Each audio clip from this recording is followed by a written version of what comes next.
خبر چل رہی ہے کہ انس بھائی اور سعد بھائی کو ٹریس کر لیا گیا ہے اور تھوڑی دیر میں پولیس انہیں گرفتار کر لے گی۔ میری گزارش ہے کہ ایک دفعہ مرکز آرڈر کر دے، پاکستان کے سارے تھانے ہمارے کارکنان خود بھر دیں گے، پولیس کو چھاپے مارنے اور ہمیں ڈھونڈنے کی ضرورت نہیں پڑے گی، ہم تھانوں میں خود پیش ہو جائیں گے۔ ہم نے کون سا کوئی پہلی مرتبہ پرچے بھگتنے، ہم نے کون سا کوئی پہلی مرتبہ تھانے دیکھنے، اور ہم نے کون سا کوئی پہلی مرتبہ یہ سارے حالات دیکھے ہیں۔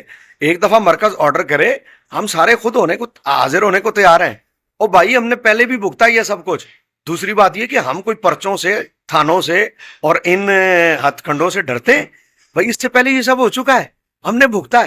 اور جب ہم جائیں گے تھانوں میں اور ہمیں گرفتار کیا جائے گا تو ہمارا کورٹ، ہمارا کیس کوئی انڈیا میں چلنا ہے، جج انڈیا کے ہوں گے، ہمارا کیس جو ہے وہ انٹرنیشنل عدالت میں چلنا ہے، وہاں پر جو انگریز جج ہوں گے مسلمان ہی ہیں، اسی ملک کے جج ہیں، اور ہم نے یہیں رہنا ہے۔ ایسا نہیں ہے کہ ہم یہاں سے بھاگ گئے ہیں، ہمارے پلاٹ لندن میں نہیں ہے، آج حکومت ختم ہوئی اور کل لندن چلے گئے ہیں، آج عہدہ ختم ہوا اور کل لندن چلے گئے، باہر ملک بھاگ گئے۔ بھائی ہم اسی ملک میں رہتے ہیں اور یہی رہنا ہمارا، سب کچھ یہیں پر ہے۔ اور جب پہلے مسجد سیل ہوئی تھی تو وہ کس نے کھلوائی تھی؟ وہ بھی تو ایک جج ہی تھا، اللہ جس سے کام لے۔ پہلے جب سعد بھائی بند ہوئے تھے وہ کس نے ضمانت کروائی تھی؟ وہ بھی تو جج ہی تھا۔ اور بھائی کوئی اللہ کا بندہ کسی سے بھی حضور کام لے سکتے ہیں، اللہ کسی سے بھی کام لے سکتا ہے۔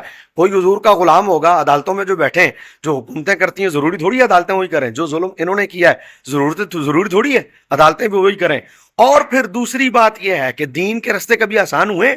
سعد حسین کا رتبہ امام حسین سے زیادہ تو نہیں ہے، انس حسین کا رتبہ امام حسین سے زیادہ تو نہیں ہے؟ تو جب ان کو شہید کیا جا سکتا ہے، یزیدی حکومت ان کی گردن کاٹ سکتی ہے، تو پھر آج جو حضور کے غلاموں کے ساتھ ہو رہا ہے یہ کوئی نئی بات نہیں ہے۔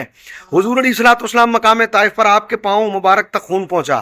دین کے راستے مشکل ہیں، دین مشکل سے ہی آتا ہے، لیکن اللہ دین میں امتحان اس لیے لیتا ہے تاکہ لوگوں کو پتہ چلے کہ دین کے ساتھ زیادتی کرنے والے باقی نہیں رہتے، لیکن دیندار اور دین ہمیشہ باقی رہتا ہے۔ امید ہے حضور کا دین اب بھی انشاءاللہ ضرور تخت پر آئے گا، ان ساری مشکلات کے بعد، بغیر آداب کے آداب